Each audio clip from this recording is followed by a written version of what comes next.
देखो उस समय रिकॉर्ड किए थे बट आया नहीं था वॉइस।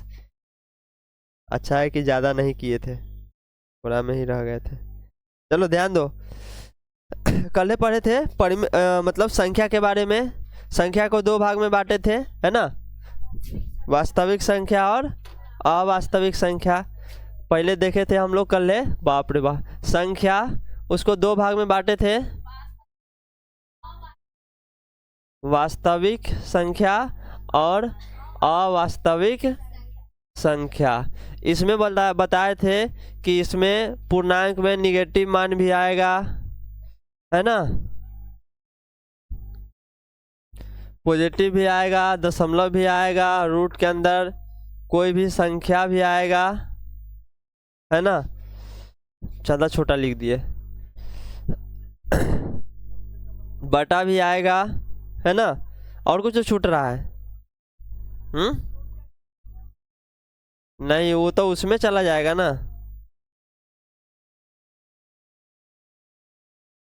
इस तरीके का मतलब इसमें दशमलव, पूर्णांक, है ना, परिमेय से क्या बोलते हैं, भिन्न और दशमलव, ये सब आ जाएगा। और इधर जो अपरिमेय संख्या उसमें क्या क्या आता था? रूट के अंदर कोई भी ऐसी संख्या जिसको पूरा पूरा रूट से बाहर ना निकाल सके, जैसे रूट के अंदर 5, रूट के अंदर 3, रूट के अंदर 10, रूट के अंदर 12, इस सब को अगर निकालने जाएंगे तो पूरा पूरा निकलेगा? नहीं निकलेगा। वही रूट 16 का निकालेंगे तो 4 निकल जाएगा। तो ये संख्या अपरिमेय नहीं है, ये कैसा हो जाएगा? परिमेय। रूट 36 क्या निकल जाएगा? 6। तो ये सब क्या है? ये परिमेय नहीं है। ये दोनों क्या है? भले अपरिमेय नहीं है, ये दोनों क्या है? परिमेय है। तो वैसी संख्या जो रूट से पूरा पूरा बाहर ना निकलता हो उसको क्या कहेंगे? अरे तरीके, परिमेय अपरिमेय बताने लगे हम, वास्तविक अवास्तविक बताना था। अवास्तविक देखो, वास्तविक में आ जाता है तुम्हारा रूट और ये क्या बोलते हैं, बटा, दशमलव, ये सब। अवास्तविक में आ जाता है रूट के अंदर कोई भी माइनस में संख्या, है ना? रूट के अंदर कोई भी संख्या माइनस में हो तो हम कह देंगे कि वो संख्या क्या है? अवास्तविक संख्या, है ना? और इसके बारे में हम लोग बताए थे कि इसको 11th में पढ़ते हैं, है ना? इसको 11th क्लास में पढ़ते हैं, तो उसके बारे में डिस्कशन ही नहीं करना है। अब आते हैं वास्तविक संख्या पे। वास्तविक संख्या को हम लोग दो भाग में बांटे थे। पहला बोले थे परिमेय संख्या, आज तुमको यही पढ़ना है, परिमेय संख्या। तुम्हारा फर्स्ट चैप्टर यही है। एक था परिमेय संख्या, दूसरा था अपरिमेय संख्या, दूसरा था अपरिमेय संख्या। परिमेय संख्या में बताए थे कि वैसी संख्या जैसे पूर्णांक 2, -2, 5, 2/5, है ना, 1.72, 1.777, इस तरीके का।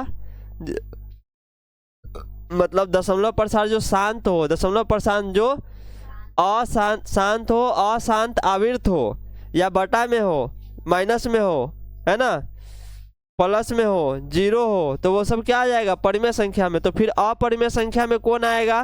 तो अपरिमेय संख्या में आएगा रूट के अंदर कोई ऐसी संख्या जो पूरा पूरा बाहर ना निकलता हो, जैसे रूट 5, रूट 10, रूट 13, रूट 2, है ना, रूट 3, इस तरीके का, रूट 7। इसमें रूट 16 नहीं होगा क्योंकि इसका 4 निकल जाता है। रूट 36, वैसी संख्या जो पूरा पूरा निकल जाए बाहर, वैसी संख्या को अपरिमेय संख्या नहीं कहते हैं, ध्यान रखना होता है, ठीक है? दूसरा पढ़े थे इसमें कि अशांत आवर्त वाली, अनावृत वाली संख्या, जैसे 1.72, 722, 7222, इस तरीके से कोई भी संख्या जो दशमलव में हो और वो रिपीट कर रहा हो, रिपीट करने के साथ कोई 1 या 2 या 3 संख्या अपने संख्या को भी बढ़ा रहा हो, तो वैसी संख्या को क्या कहते हैं? अशांत। वैसे दशमलव क्या कहते हैं? अशांत, अनावृत। और वैसी संख्या हो जाता है अपरिमेय संख्या। सिर्फ और सिर्फ ये दोनों चीज़ याद रखोगे तो बाकी बचा हुआ संख्या क्या कहलाएगा? परिमेय संख्या, ठीक है? और ये सब फाइनल प्रोडक्ट के रूप में आना चाहिए। फिर इसमें हम तुमको आगे चल के बताए थे, परिमेय में आ गया था तुम्हारा पूर्णांक। पूर्णांक में बताए थे कि -∞ से +∞ तक की वैसी संख्या, -5 -4 -3 -2 -1 0 1 2 3 4 ऐसे करते करते प्लस में इन्फिनिटी तक। इसमें क्या होता है कि पूर्णांक, उसमें तो दिखाई भी नहीं दे रहा होगा, बहुत छोटा लिख दिए। देखो समझो, पहले पूर्णांक जो है माइनस इन्फिनिटी से वैसी संख्या आगे तक प्लस इन्फिनिटी तक होगा जिसमें बटा में फाइनल, मतलब कि जोड़ घटाव गुना भाग करने के बाद काटने खूटने के बाद जो फाइनल अमाउंट बचता है, जो फाइनल बटा में बचता है परिमेय संख्या, वो जो है फाइनल वाला में उसका बटा के नीचे 1 होना चाहिए केवल, है ना। जैसे यहाँ पे हम लिख दिए 5, तो इसका मतलब है इसको 5/1 लिख सकते हैं। तो वैसी संख्या जिसके बटा के नीचे 1 हो अंत में गुना भाग करने के बाद, है ना, वैसी संख्या जिसके बटा के नीचे 1 हो तो उस संख्या को क्या कहेंगे कि वो पूर्णांक है ना। जैसे 10/2 काटेंगे तो कितना आ जाएगा 5, तो यानी कि 10/2 भी क्या है, पूर्णांक है ना। फाइनल वाले को हम लोग कंसीडर करते हैं, ठीक है, कि फाइनल में उसका आंसर जो आएगा उसके बटा में क्या होना चाहिए, केवल और केवल 1 होना चाहिए। और उसके बाद एक 0 ऐसा है जिसमें 1 के अलावा कुछ भी आ जाता है तभी वो क्या बोलते हैं, पूर्णांक कहलाता है। जैसे 0 के नीचे 1 रखो तब भी 0, 0 के नीचे 2 रखो तब भी 0, मतलब इसमें कुछ भी रख दो बटा के नीचे तब भी 0। तो एक 0 के केस में ऐसा होता है कि बटा के नीचे कुछ भी हो तब भी ये पूर्णांक कहलाएगा, है ना। मगर और सब संख्या के केस में क्या होता है, जोड़ घटाव गुना भाग करने का जो लास्ट में आएगा संख्या, तो उसके नीचे केवल और केवल 1 पॉसिबल हो। अब देखो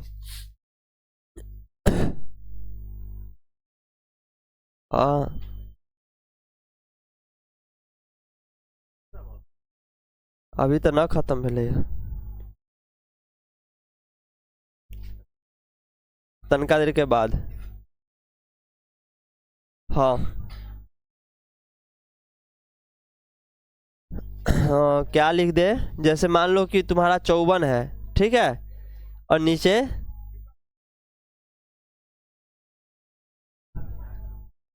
2 3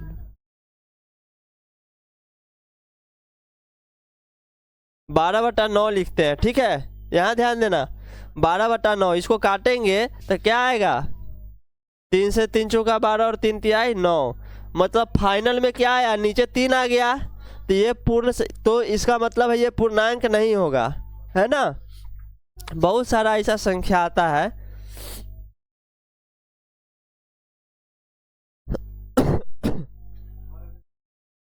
ठीक है, इसको काटेंगे तो क्या आ जाएगा, 2 से काटेंगे 2 छक 2 का 2 2 छक 12 16 6, काटेंगे तो 2 8 16 2 तिहाई 6, 8/3, बटा के नीचे केवल 1 के अलावा 3 पॉसिबल है, 1 नहीं है, तो ये भी कैसी संख्या होगा, पूर्णांक नहीं होगा, पूर्णांक नहीं होगा, परिमेय संख्या है बट पूर्णांक नहीं है ना। पूर्णांक के लिए क्या होना चाहिए, अंत में कट खूट के ऐसी संख्या आना चाहिए जिसके बटा में केवल 1 पॉसिबल हो। अब मेरे ख्याल से पूर्णांक क्लियर है ना। अब कोई भी संख्या के नीचे 1 रहता है वो छिपा हुआ रहता है, यानी कि तुमको अगर पूर्णांक दिखेगा ना तो 5 इस तरीके से, 3 2 इस तरीके से, -5 ये सब, है ना। अगर कभी बटा में दिख भी गया, जैसे 10 बटे क्या था 5, तो 5 से 5 दूना 10, तो अगर दिख भी गया तो काटने खूटने के बाद तुमको ऐसा संख्या आ जाएगा जिसके नीचे केवल 1 पॉसिबल हो, तो वैसी संख्या को पूर्णांक कह देंगे, ठीक है। चलो अब आगे, पूर्णांक हो गया। पूर्णांक के बाद बोले थे कि वैसा पूर्णांक जिसमें निगेटिव वैल्यू को छोड़ देते हैं, ठीक है, केवल निगेटिव वैल्यू को छोड़ देते हैं, यानी कि उसको अऋणात्मक पूर्णांक कहते हैं। तो वैसी संख्या क्या कहलाता है, पूर्ण संख्या।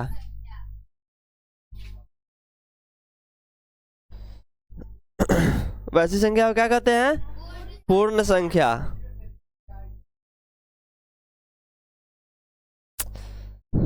ये लेट से हो रहा है, मिट रहा है। चलो देखो पूर्णांक में क्या क्या आता था, -इन्फिनिटी से लेकर के -2 -1 0 1 2 से प्लस इन्फिनिटी तक। इसमें से ऋणात्मक मान को छोड़ देते हैं, यानी कि 0 से लेकर के प्लस इन्फिनिटी तक अगर जाएंगे तो हमारा वैसी संख्या को क्या कहेंगे? पूर्ण संख्या। वैसी संख्या को क्या कहेंगे? पूर्ण संख्या। और इसी का नाम होता है दूसरा अऋणात्मक पूर्णांक। इसी को क्या कहते हैं? अऋणात्मक पूर्णांक, है ना? अऋणात्मक पूर्णांक इसी को कहते हैं। उसके बाद इसमें से भी सिर्फ धनात्मक पूर्णांक को कंसीडर करते हैं, मतलब अब 0 भी छोड़ देना है कि सिर्फ और सिर्फ धनात्मक पूर्णांक को लेना है। तो ऐसी संख्या को क्या कहते हैं? प्राकृत संख्या। प्राकृत प्राकृत देख लेना, बोलते हैं लिखा जाता है गलत। प्राकृत संख्या, है ना? ये सब समझा दिए थे। भिन्न समझा दिए थे। भिन्न के बारे में क्या बताते हैं? भिन्न क्या होता है?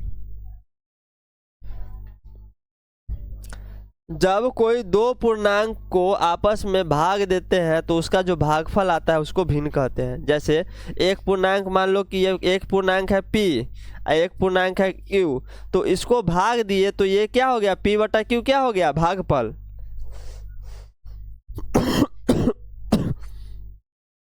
p को भाग दिए q से तो ये क्या आ जाएगा? p बटा q।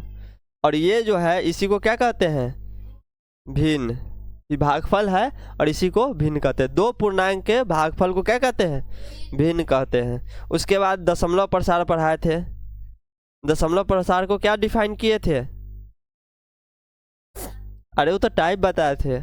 दशमलव के बारे में बताए थे कि ये एक पॉइंट के द्वारा सूचित किया जाता है, जिसमें पॉइंट के बाईं ओर जो है वो क्या होता है? पूर्णांक, और पॉइंट के दाईं ओर क्या दर्शाता है? भिन्न, है ना? जैसे 7.21 है ना?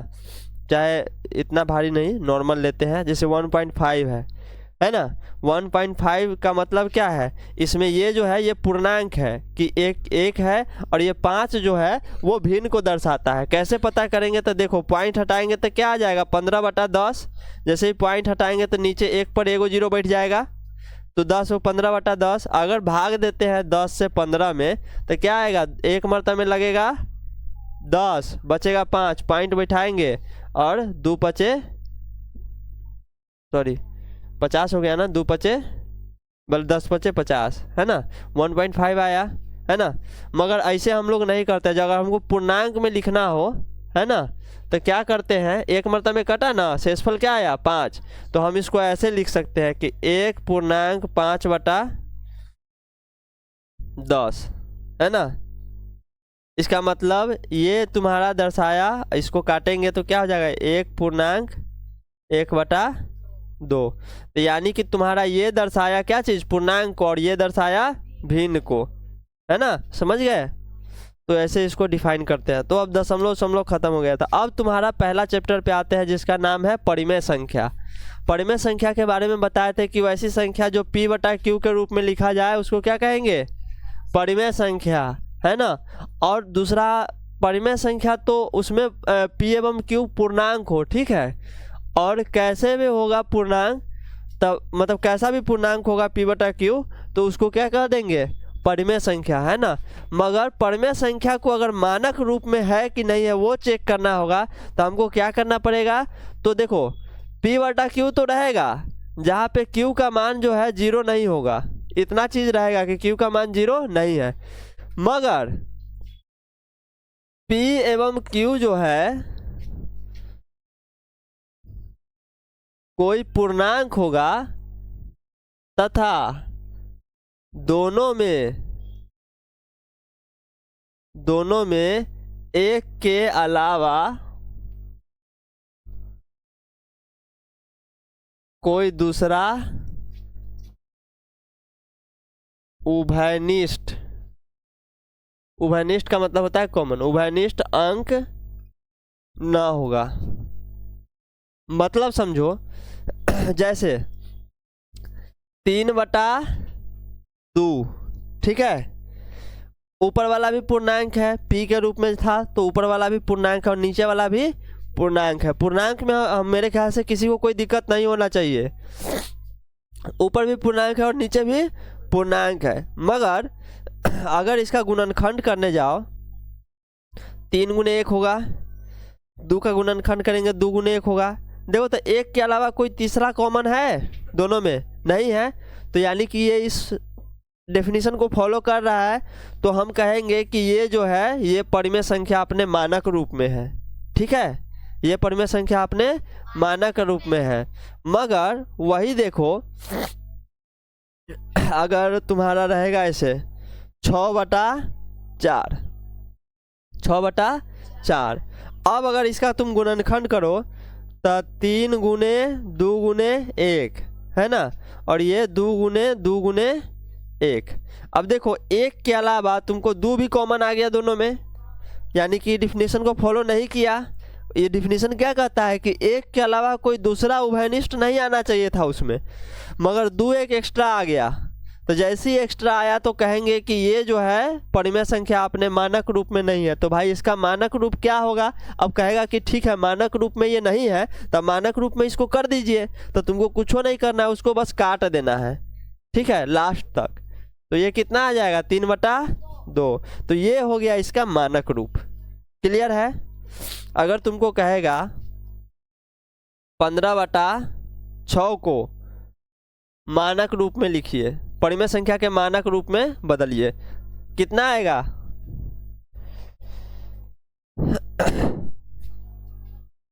5/3, सॉरी हाँ 3 दूना 6, 5/2, 3 से 3 × 5 = 15 और 3 से 3 दूना 6। तो ये हो गया इसका मानक रूप। ठीक है, मानक रूप समझ में आ गया परिमेय संख्या का, है ना। पहचानते कैसे है कि दोनों में देखेंगे कि 1 के अलावा कोई दूसरा उभयनिष्ठ आ रहा है कि नहीं आ रहा है। ठीक है, दूसरी बात यह है कि अगर मानक रूप में नहीं होगा ना तो वो कटने वाला होगा, कहीं ना कहीं कटेगा। ठीक है, अगर मानक रूप में नहीं होगा तो वो कहीं ना कहीं कटेगा। ठीक है, अब हम लोग इसका गुणधर्म पढ़ेंगे। एक छोटा सा टॉपिक है तुम लोगों के कि परिमेय संख्या का ज़रूरत हमको क्यों पड़ा। कल बताए थे थोड़ा सा कि आखिर परिमेय संख्या को ज़रूरत हमें क्यों पड़ा, है ना। आखिर परिमेय संख्या की ज़रूरत हमें क्यों पड़ा। देखो परिमेय संख्या क्या होता है, अगर हम पूर्णांक लेते हैं 2, 3 तो ये तो पूरा पूरा वैल्यू हो जाता है। मगर अगर कोई चीज़ अगर जैसे हम लोग 1.5 लेते हैं तो 1.5 लेते हैं, यानी कि 1/2। तो अगर कोई संख्या पूरा ना हो, है ना, अगर उससे थोड़ा कम हो जाए या उससे थोड़ा ज़्यादा हो जाए तो फिर उसको कैसे दिखाएंगे। हालांकि हमारे निजी जीवन में इसका उपयोग होता है ना जी। अब मान लो कि तुम चीनी खरीदने गए, है ना, चीनी मान लो कि 40 रुपये है, मोटा मोटी समझ लो। ठीक है, शहर में 46-50 के आसपास होगा। तो तुम अगर तुम्हारे पास उतना पैसा नहीं है तो तुम चाहोगे कि हाँ उससे थोड़ा कम ले ले, है ना। अगर तुम्हारे पास 40-45 रुपया के आसपास होगा तो तुम कहोगे कि 750 ग्राम दीजिए। 750 ग्राम का मतलब है उसका एक मतलब 3 भाग तुम खरीद रहे हो, 1 भाग छोड़ रहे हो। 4 भाग में से 3 भाग खरीद रहे हो, 1 भाग छोड़ रहे हो। ठीक है, इसका मतलब है कि वो पूरा पूरा तुम 1 किलो नहीं ले रहे हो। तो जो बीच का आ गया जो पूरा नहीं निकला उसको कैसे दर्शाएंगे? तो उसको ऐसे दर्शाएंगे कि तुम खरीद रहे हो, अगर तुम 750 ग्राम खरीद रहे हो, इसका मतलब है कि तुम खरीद रहे हो 3/4 भाग। उस चीनी का कितना खरीद रहे हो? 3/4। और यही 3/4 को क्या कहते हैं? परिमेय संख्या। तो अब समझ में आया परिमेय संख्या का जरूरत क्यों पड़ा है। कोई भी संख्या जो मतलब कोई भी ऐसा स्थिति होगा जिसमें हमको पूरा पूरा चीज़ ना मिले, तो ऐसे में फिर बीच में के संख्या को हमको दर्शाना तो पड़ेगा, है ना। बीच में के वैल्यू को दर्शाना पड़ेगा। तो वो कैसे दर्शाएंगे? तो परिमेय संख्या के रूप में। ठीक है, इसमें कोई दिक्कत? अब हम लोग पढ़ेंगे परिमेय संख्या के गुण धर्म के बारे में, है ना, कि परिमेय संख्या का आखिर क्या क्या प्रॉपर्टी होता है। ठीक है, परिमेय संख्या के गुण धर्म के बारे में अभी पढ़ेंगे। देखो, चाहे हम परिमेय संख्या पढ़ रहे हो, चाहे वास्तविक संख्या पढ़ रहे हो, है ना, चाहे पूर्ण संख्या पढ़ रहे हो, मतलब अगर संख्या में कुछ भी पढ़ रहे हो और उसकी गुण धर्म की चर्चा आएगा तो इसका मतलब है कि उसमें अलग अलग प्रॉपर्टी को पढ़ते हैं। जैसे सम्मिलित प्रॉपर्टी होता है, ये सब क्या होता है अभी हम जस्ट बताएंगे। सम्मिलित प्रॉपर्टी के बारे में पढ़ेंगे, साहचर्य नियम के बारे में पढ़ेंगे जिसको कम्यूटेटिव प्रॉपर्टी बोलते हैं। उसके बाद क्रम विनिमय नियम के बारे में पढ़ेंगे, है ना। और भी अलग अलग तरीके का नियम आता है, उस सब के बारे में पढ़ेंगे, ठीक है। तो सबसे पहले हेडिंग देना कि परिमेय संख्या का गुणधर्म। परिमेय संख्या का गुणधर्म तुम लोगों को एक दिन पढ़ाए भी हुए थे, अगर कोई बच्चा उस दिन नहीं आया है तो इसको समझ लेना। मतलब तुम लोग पढ़ रहे हो प्रॉपर्टी किसका, रेशनल नंबर का। रेशनल नंबर देखते हो इंग्लिश कैसे लिखाता है, उल्टा लैंग्वेज है। गुणधर्म को पहले लिखेंगे, परिमेय को बाद में, क्या। तो हम लोग प्रॉपर्टी पढ़ेंगे परिमेय संख्या का गुणधर्म, ठीक है। सबसे पहला प्रॉपर्टी होता है सम्मिलित नियम। अब देखो, जो आदमी सम्मिलित नियम के बारे में समझ गया कि सम्मिलित नियम आखिर होता क्या है ना। हाँ, क्लोजर प्रॉपर्टी अंग्रेजी में, इसका एक और नाम हमको पता था, शायद सम्मित नहीं, सम्मित या कुछ बोलते हैं, संवरक नहीं, संवरक नियम, सम्मिलित या संवरक नियम, संवरक ही इसका भी नाम होता है। और अंग्रेजी में इसको क्या कहते हैं, क्लोजर प्रॉपर्टी, है ना। अंग्रेजी में कहते हैं क्लोजर प्रॉपर्टी। अब देखो समझो बात को, जो इस नियम के बारे में समझ गया कि आखिर ये नियम होता क्या है, चाहे वो परिमेय संख्या में लगाए, चाहे वो परिपूर्ण क्या बोलते हैं पूर्णांक में लगाए, चाहे वो पूर्ण संख्या में लगाए, चाहे वो वास्तविक संख्या, कहीं पे भी अगर सम्मिलित नियम के बारे में चर्चा होगा तो इसका प्रॉपर्टी जिसको पता होगा वो आराम से निकाल लेगा कि हाँ परिमेय संख्या के रूप में सम्मिलित प्रॉपर्टी को वो फॉलो करता है कि नहीं करता है। इसमें हम लोग 4 चीज़ देखते हैं, जोड़ घटाव गुना और भाग, है ना। जितना भी प्रॉपर्टी पढ़ेंगे लगभग सब में जोड़ घटाव गुना भाग को हम लोग देखते हैं, ठीक है। सम्मिलित के केस में देखते हैं कि अगर सम्मिलित प्रॉपर्टी पढ़ रहे हैं तो सम्मिलित प्रॉपर्टी क्या कहता है, एक होता है मैथमेटिकल ऑपरेशन, जैसे जोड़ घटाव गुना भाग किसी संख्या को करते हैं ना, तो ये जो काम होता है, जो प्रोसेस अपनाया जाता है, इसलिए इसको क्या कहते हैं, इसको कहते हैं मैथमेटिकल ऑपरेशंस, ठीक है। इसको कहते हैं मैथमेटिकल ऑपरेशंस। तो इसमें जो है लेफ्ट साइड और राइट साइड, ठीक है, लेफ्ट साइड और, एक मिनट रुकना,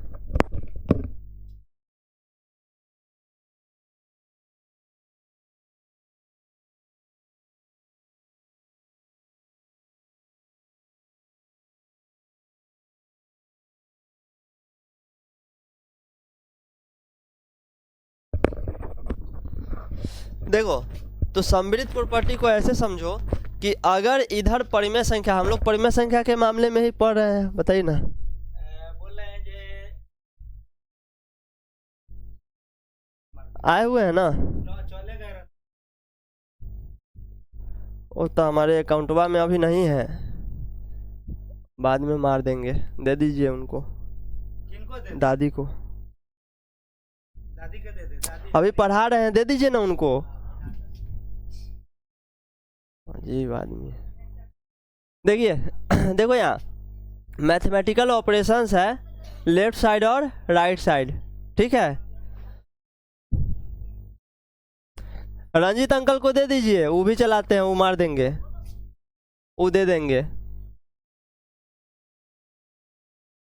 देखो इधर अगर परिमेय संख्या ले रहे हैं तो इधर भी परिमेय संख्या लेना होगा, ठीक है। अगर दो जगह परिमेय संख्या ले रहे हैं और हमको सम्मिलित प्रॉपर्टी मतलब पहचानना है, तो इसका मतलब है कि बराबर के उस साइड जो संख्या आएगा वो भी परिमेय होना चाहिए, ठीक है। जैसे परिमेय संख्या का जोड़ करेंगे किसी दूसरे परिमेय संख्या से तो हमेशा वो बराबर के बाद परिमेय संख्या ही आना चाहिए। अगर परिमेय संख्या नहीं आता है तो इसका मतलब है कि वो सम्मिलित नियम को फॉलो नहीं करेगा जोड़ के मामले में। जिस चीज़ को अगर घटाव का फॉलो नहीं करेगा, मान लो इधर परिमेय संख्या रखे, इधर भी परिमेय संख्या रखे, ठीक है, क्या कर रही हो, अलग बैठो, उधर घस को पूरा। अगर इधर परिमेय संख्या रख रहे हैं, ठीक है, दोनों तरफ, और उसका जो भी ऑपरेशंस लगा रहे हैं, चाहे वो जोड़ लगा रहे हो, गुना या जोड़ घटाओ या गुना या भाग, तो बराबर के बाद उसका क्या आना चाहिए, वही परिमेय संख्या आना चाहिए। तब मतलब वही का मतलब है कि जैसे बराबर नहीं कुछ भी आए मगर परिमेय संख्या ही आना चाहिए, तब उसको क्या कहेंगे कि वो सम्मिलित नियम को फॉलो कर रहा है।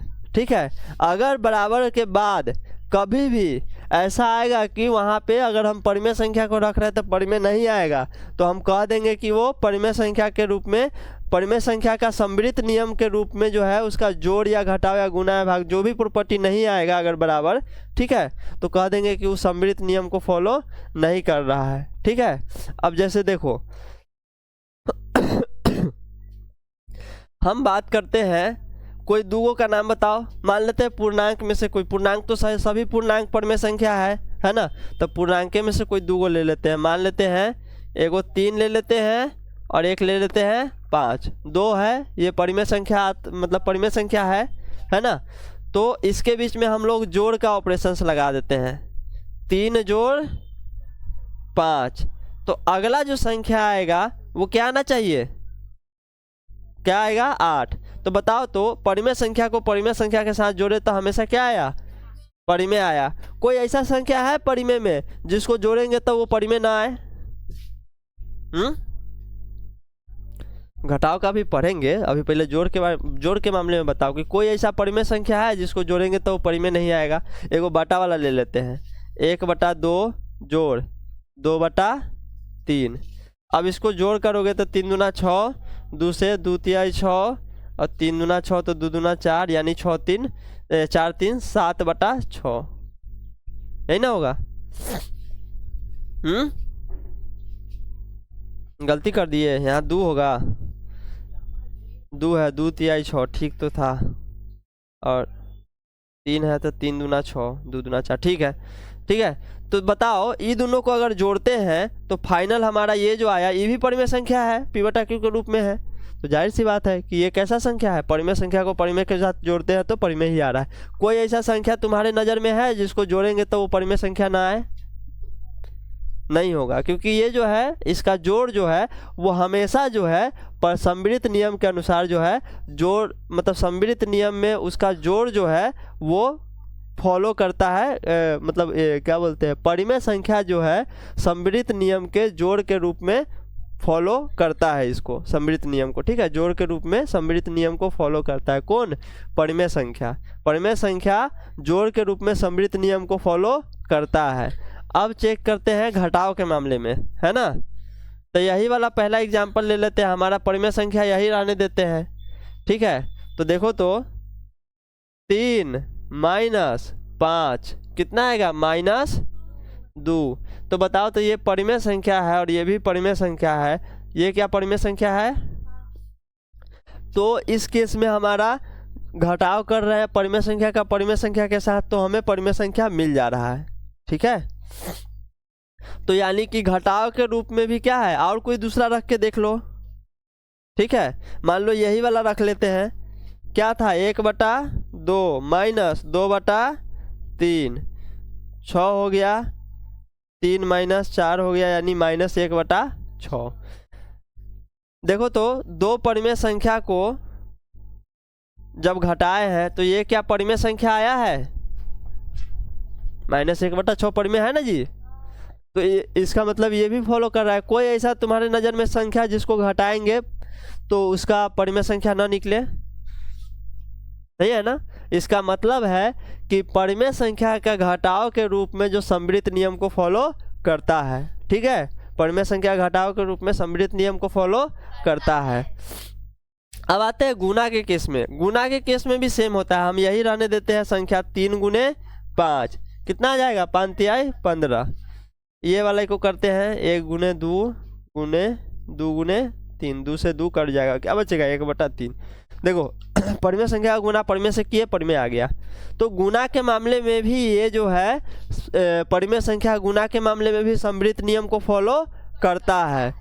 अब लास्ट देखते हैं भाग। तो देखो तो 3 का भाग करेंगे 5 से, क्या आ जाएगा 3/5, परिमेय है ना। तो हाँ चलो ठीक है, फॉलो किया। अब देखो 1/2 है का भाग कर देते हैं 2/3 से। तो भाग करने आता है भिन्न का, क्या होता है भाग के चिन्ह को गुना में बदल देते हैं और संख्या व्युत्क्रम कर देते हैं। तो 3/2 हो जाएगा। इसका मतलब है ये क्या आ गया 3/4। तो देखो दो परिमेय संख्या को आपस में भाग किए तो क्या आ गया 3/4, और ये भी एक परिमेय संख्या है। मगर सोचो कभी एक संख्या ले लेते हैं 5 और एक ले लेते हैं 0, 0 भी एक परिमेय संख्या है ना। और कह देते हैं कि इसको भाग करिए, तो 5 को अगर 0 से भाग करेंगे तो क्या आ जाएगा अपरिभाषित। और जब भी कभी अपरिभाषित आया, ये परिमेय संख्या है ही नहीं, तो इस केस में लफड़ा लग गया। इस केस में लफड़ा लग गया कि ये जो है अब परिमेय संख्या नहीं आया। ठीक है, जब ये परिमेय संख्या नहीं आया तो हम कहेंगे कि परिमेय संख्या जो है भाग के रूप में समवृत्त नियम को फॉलो नहीं करता है ना। एग्जाम्पल यही है कि लाख अच्छाई हो, एक बुराई निकला कि कहानी साफ। ठीक है, तो वही चीज है। ठीक है, समवृत्त नियम समझ में आ गया होगा तुम लोगों को। क्या इसका चार्ट ऐसे बना लेना तुम लोग, ऊपर बता देते हैं। देखो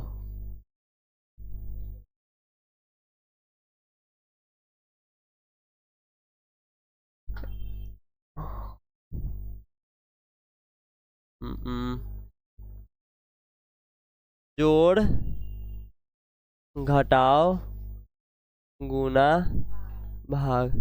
तुम्हारे किताब में जो है जोड़ के जगह पे योग लिखा होगा,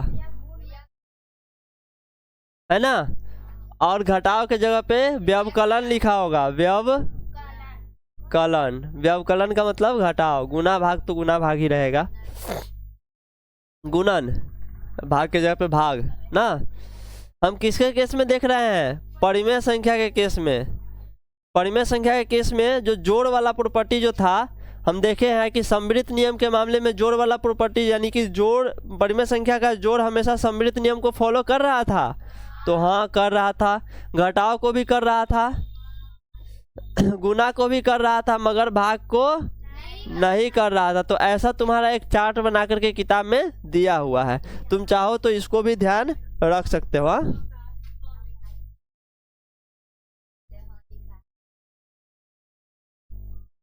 ठीक है, तुम लोग देख लेना रे, बोलते हैं कुछ लिखाता कुछ है। ठीक है, परिमेय संख्या के मामले में ही हो गया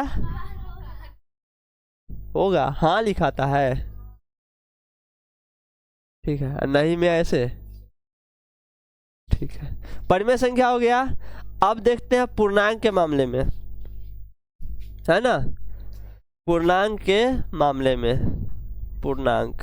ठीक है,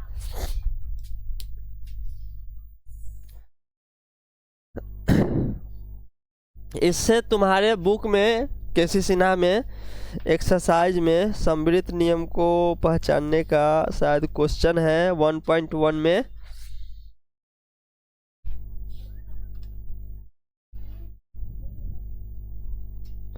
समवृत्त नियम पे सवाल नहीं दिया है क्वेश्चन, हमको लगता है नहीं दिया है। एक्सरसाइज बोर हो रहे हो, अभी बहुत पढ़ना है, टेंशन काहे ले रहे हो।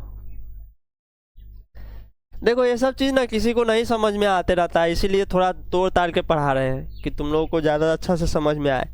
कोई भी चीज़ में थोड़ा सा टाइम दोगे ना तो वो चीज़ अच्छा से समझ में आएगा, अगर समय नहीं दोगे तो समझ में नहीं आएगा। कितना भी विद्वान हो, अगर समय दे के नहीं पढ़ रहा हो तो उसको समझ में ना आएगा। ठीक है, अब देखो समवृत्त नियम के मामले में अब किसको रख रहे हैं, पूर्णांक को। तो पूर्णांक के मामले में जोड़ हमेशा जो है जब दो संख्या लेते हैं, मेन चीज़ क्या है कि अगर इधर पूर्णांक रख रहे हैं, ध्यान दो, इधर पूर्णांक रख रहे हैं तो इधर भी पूर्णांक रखना होगा, और दोनों के बीच में चाहे जोड़ घटाओ या गुना या भाग हो, कुछ भी हो, तो अगला संख्या क्या आना चाहिए, पूर्णांक ही आना चाहिए। देखो जोड़ के केस में अब शॉर्ट में पढ़ा देते हैं, जोड़ के केस में हमेशा जो है कोई दो पूर्णांक रखोगे तो तीसरा हमेशा पूर्णांक ही आएगा जोड़ के केस में, ठीक है। मगर घटाओ के केस में एक लफड़ा आ जाता है, नहीं घटाओ में भी आता है, इसमें सॉरी घटाओ में भी आ जाएगा, पूर्णांक में निगेटिव पॉजिटिव सब ना होता है जी, है ना।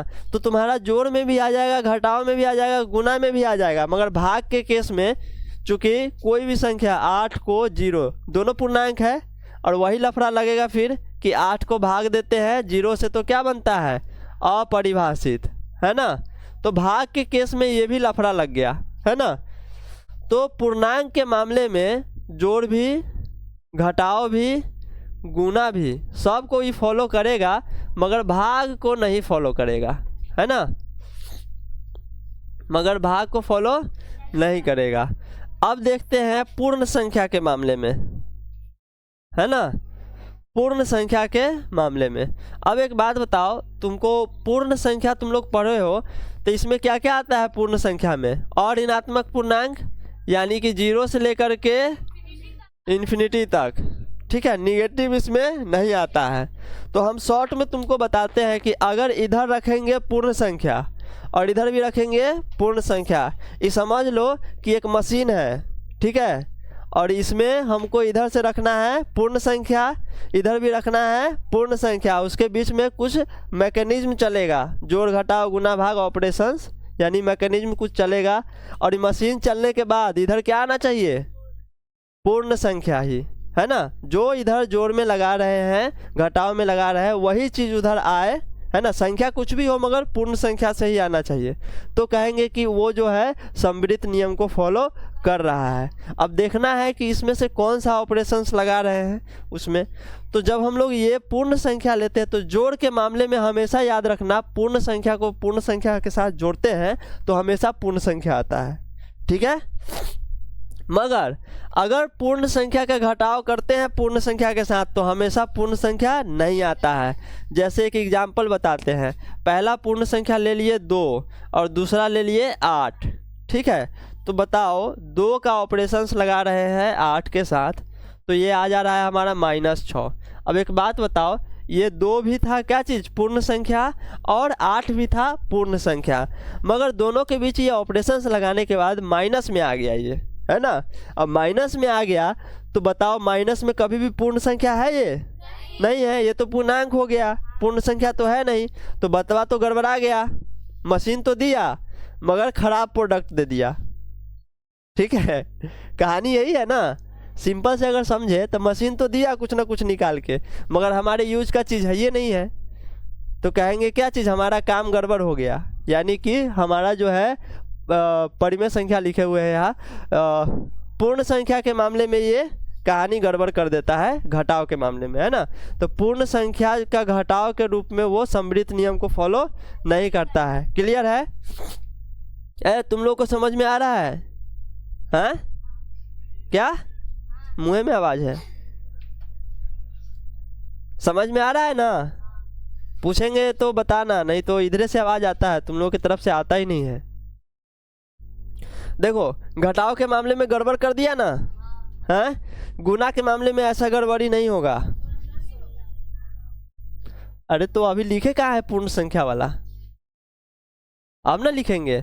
जोड़ के मामले में ये हो जाएगा हाँ, घटाव के मामले में नहीं, गुना के मामले में भी हमेशा आता है, क्योंकि तुमको पता है इसमें कभी भी निगेटिव, हाँ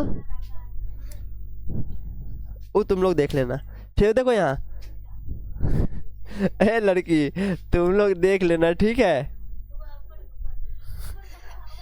कहाँ इसमें उतना तुम लोग को समझ है, हमने छूट जाता है। अक्सर हमारा जो है ना हर जगह यही होता है, छोटा छोटा मिस्टेक होगा और उसके कारण से बात सुन जाते हैं हड़बड़ के कारण। देखो यहाँ ध्यान दो, पूर्ण संख्या, ठीक है, पूर्ण संख्या के मामले में अगर भाग के मामले में देखें तो इसमें भी 0 है, इसमें भी 0 है, तो ये भी लफड़ा लगा देगा, है ना। तो ये भी लफड़ा लगा देगा। कोई भी संख्या ले लो इधर का, है ना, 8 ले लो, 10 ले लो, अगर जैसे ही 0 आया इसके नीचे कि ये सम्मिलित नहीं होगा, तो इस मामले में भी हमारा सम्मिलित नहीं है। क्या हो गया? एगो प्राकृत है। आज तो सम्मिलित नियम में ही कहानी खत्म हो गया। मगर एगो चीज है, तुम लोग सम्मिलित नियम क्या होता है वो समझ में आ गया ना।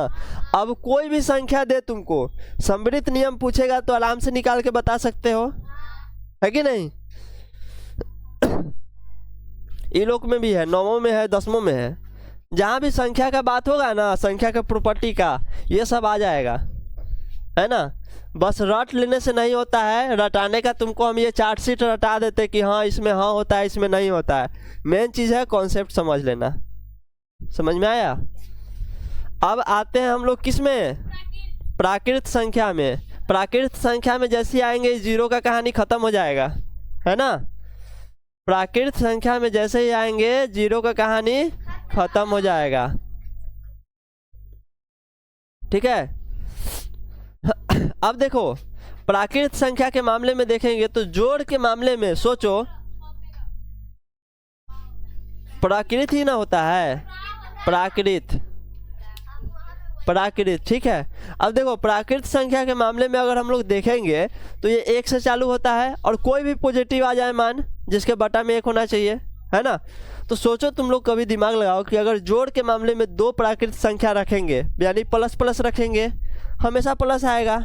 और जब 2 वो सीधा सीधा अंक को जोड़ेंगे, 2 3 4 5 3 2 कुछ भी सीधा अंक ही आएगा, यानी कि ये हमेशा जो है जोड़ के प्रॉपर्टी को फॉलो करेगा। तुम्हारा ध्यान नहीं है यहाँ, इसीलिए ये वीडियो बन रहा है। नहीं है ध्यान तो कम से कम घरे जाके होता है 1 घंटा के क्लास में कम से कम समझ लो कि 15 मिनट ऐसा आता है जब ध्यान जो है कहीं और चला जाता है। उस समय जो भी पढ़ा रहता है वो भूल ना जाता है। तो इसलिए ये चीज़ है, जहाँ ना समझ में आए सीधे जाओ ऐप पे, बैक करो, देख लो, समझ में आ जाएगा। अब देखो प्राकृत संख्या के मामले में, जोड़ के मामले में ये फॉलो करेगा, घटाव के मामले में दिक्कत दे देता है कि छोटा संख्या से जब बड़ा संख्या को घटाना होता है ना, तब ये दिक्कत कर देता है। जैसे मान लो कि हमको जो है 2 में से 8 को घटाना है, क्या आ जाएगा? -6। 3 में से 10 को घटाना है, क्या आ जाएगा? -7। ये वाला तो कभी भी पूर्ण प्राकृत संख्या में आता है, निगेटिव तो आता नहीं है। तो इस केस में थोड़ा गड़बड़ कर देता है। तो यहाँ पे प्राकृत संख्या के मामले में जो है, प्राकृत संख्या में अब सोचो इसमें भाग वाला कहाँ गड़बड़ करता होगा? 0 तो इसमें है ही नहीं है। सोचो प्राकृत संख्या, हाँ ठीक है, और ये में नहीं, गुना में हाँ होगा, क्योंकि देखो 2 प्लस वाले चीज को कभी भी गुना करेंगे हमेशा प्लस आएगा, लफड़ा लगाएगा ही नहीं, है ना। मगर भाग के मामले में हम लोग सम्मिलित नियम पढ़ रहे हैं ना, संबरक नियम या सम्मिलित नियम इसी को कहते हैं। मगर भाग के मामले में हाँ क्लोजर प्रॉपर्टी पढ़ रहे हैं, याद रखना नाम को, ठीक है। मैथ ही एक ऐसा सब्जेक्ट है ना जिसमें बहुत कम जो है नाम को रटना पड़ता है, बहुत कम। इसमें तरीका याद रखो, क्वेश्चन धराधर बनता है। हाँ तरीका,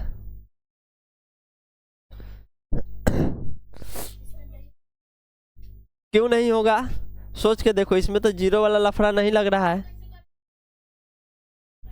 हाँ 2 से मान लो कि 3 में भाग कर दिए, 2 क्या है?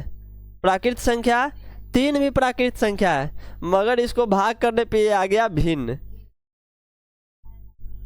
हाँ दशमलव में भी आ सकता है, भाग करने पर ये आ गया भिन्न। भिन्न कभी भी प्राकृत संख्या है? तो देखो हम भाग किए 2 से 3 में, जिसमें हम पहला संख्या प्राकृत लिए, दूसरा प्राकृत लिए, मगर जो मशीन में से निकल के आया वो बन गया क्या चीज़? भिन्न।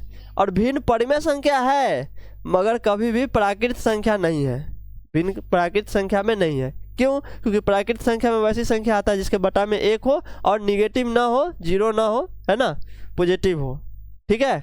तो इस केस में तो यहाँ पे आ जाएगा तुम्हारा भाग के केस में इसका भी खेल गड़बड़ हो गया। ठीक है। तो सम्मिलित नियम में याद रखना कि पहला जो प्रॉपर्टी है परिमेय संख्या और पूर्ण संख्या में योग, व्यवकलन और गुणा, ये तीनों का जो है हाँ हाँ होता है, बाकी एक भाग जो है उस सभी में नहीं होता है। सम्मिलित नियम जो होता है उसका भाग जो है चाहे पूर्ण परिमेय कुछ भी ले लो, भाग में उसका नहीं होगा, सम्मिलित नियम को वो फॉलो नहीं करता है भाग के रूप में। मगर गुणा के रूप में सभी में हाँ है, गुणा के रूप में और जोड़ के रूप में भी सभी में हाँ है। तुमको याद रखना है केवल क्या चीज़, व्यवकलन वाला में फर्स्ट दो है परिमेय और पूर्णांक, इसमें यस होगा और पूर्ण और प्राकृत में नहीं होगा। सम्मिलित नियम का कहानी खत्म है। कल हम लोग क्लोजर सॉरी ये क्या बोलते हैं कम्यूटेटिव साइंस है ना, तो एक काम करेंगे, तुम लोग एकदम 5:30 में आ जाओगे, हम अब उठ जाते हैं, ये लोग भी पहुंचा रहता है, तुम लोग के लिए वेट चल रहा होता है, वेटिंग। 3 बजे थोड़ी उठना होगा, इतना मतलब तुमको 2.5 घंटा लगेगा यहाँ पे आने में।